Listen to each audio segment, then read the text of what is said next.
अस्सलाम वालेकुम नाज़रीन, ताज़ 92 न्यूज़ के साथ मैं हूं नाइला भट्टी। चलते हैं आज की अहम खबर की तरफ।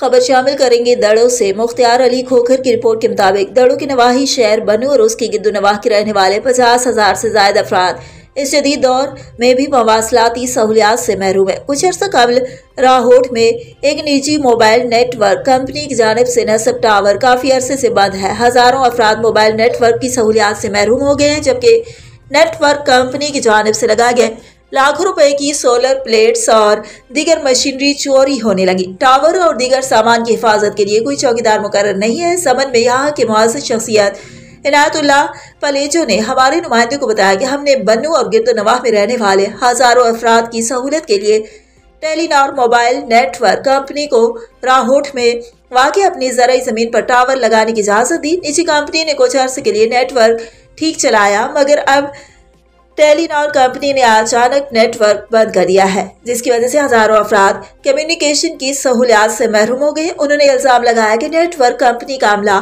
मुबैना करप्शन, जनरेटर के तेल व सामान चोरी में मुलव्वस है। अवाम ने मुतालबा किया है कि फौरी तौर पर बनू और गिरदोनवाह की आवाम को सहूलियात फराहम की जाए।